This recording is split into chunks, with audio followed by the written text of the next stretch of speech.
As April comes to a close, it's time to stop and rank all 6 movies and shows that I saw this month. Let's go.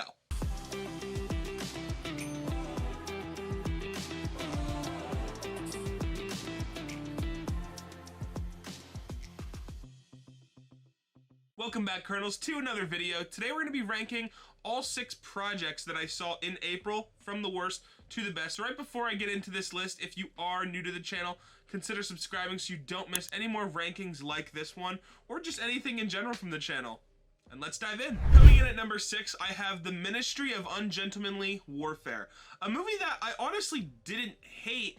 I just don't think that it stacks up against the other ones that I have on this list, because I went into this movie expecting a little bit more gore and a little bit more, just like I said in my review, badassery. And it was cool, and it definitely has some cool elements to it. Not to mention a really great cast. But it just kind of was a little underwhelming in the sense that I wish we got some cooler shots, like cinematography shots of the fighting. Just got a little bit more creative with it. I thought it was going to be a little bit more of a creative side movie, similar to like how Kingsman does their movies, and it really was not that. However, I will say if you're a huge history buff and you like these kinds of things, you'll definitely enjoy this movie. Coming in at number 5, we have the Knuckles limited series on Paramount. I actually just finished watching this, and I have to say, so my biggest complaint, as many of you know, is that this show just does not have enough Knuckles. However, I was a huge fan of the whole Wade thing. I know that the show isn't supposed to be about Wade, and that's kind of why I docked this a few points.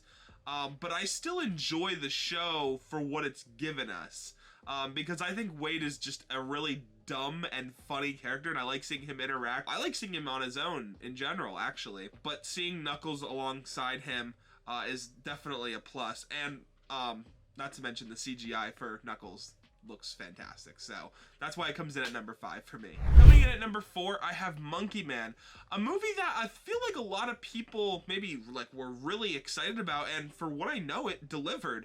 I know that I was somewhat excited for. I wasn't as hype as some people were for this movie, but I still had a really good time with it. I've heard some people say that like this is better than John Wick. I can't agree with that statement because I'm a big John Wick fan. But I do think that this movie deserves the praise that it's been getting. I just don't know if I necessarily have it, you know, like I said, at the top of my list for the year. And as we run into our top 3, be sure to check out the description for other rankings and other kinds of videos like this if you guys are into the whole ranking thing. Let's get into our final 3. Coming in at number 3, I have the Fallout TV show on Amazon Prime. This was such an unexpected surprise for me. So, as I've said in my Fallout reaction videos, I really haven't played the Fallout games all that much. I think I've played like the first 10 to 20 minutes of Fallout 4. That's about it. That's really about it. And I really, like, this show made me want to play the games, which I guess is what it's kind of supposed to do. But now that I've heard that we're even getting it's season 2 is confirmed already. So that's really awesome. Not to mention, I just think that the way that this series went about its cast and the way that it went about like its reveals and stuff was really, really well done. If you guys want to check out my reaction, I'll probably put that in the link in the description as well.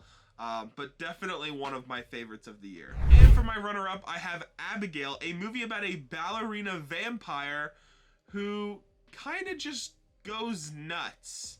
So going into this movie, I already knew I was going to be excited because I eventually found out that the director of Scream 5 and Scream 6 was going to be working on this, and that got me excited because I'm a massive Scream fan. So when I went into this, I'm like, oh, okay. I got halfway through the movie, and I'm like, you can absolutely tell just what kind of person was making this movie and what audience they were trying to reach. And they absolutely delivered. There were a lot of moments in this movie that I feel like people might have thought were dumb or just weird, and I loved every second of it. I also loved just the dynamic between each of the characters and the way that, like, Abigail isn't even the actual, like, villain.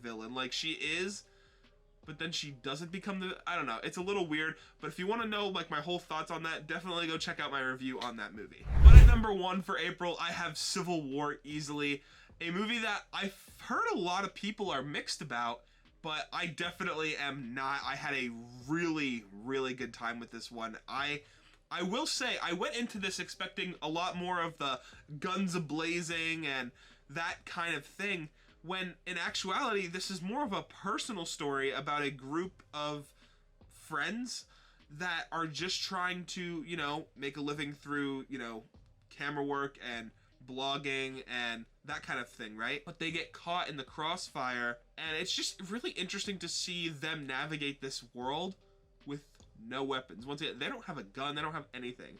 And, you know, they're watching a civil war unfold right before them. And just, I guess, seeing how they react to how all the people involved react is really interesting. And just, this movie feels very personal, like as if like you are like traveling the country in the middle of a civil war, because not everyone's some highly trained soldier. And I just think that's a really interesting take on this kind of genre. So there you have it, guys. That is my top 6 projects for April. Let me know down in the comments below, you know, did you see any different projects that I didn't mention here? I know there are some, for example, Rebel Moon, that I just did not check out because of I just didn't have time, or it just wasn't worth my time. I know that there are some projects that I missed, so again, let me know down in the comments if there's a project that I missed that you do want me to check out or talk about here on the channel, and I will do that for you guys. So thank you again so much for watching, and I will see you all in the next video. Until next time, guys, peace.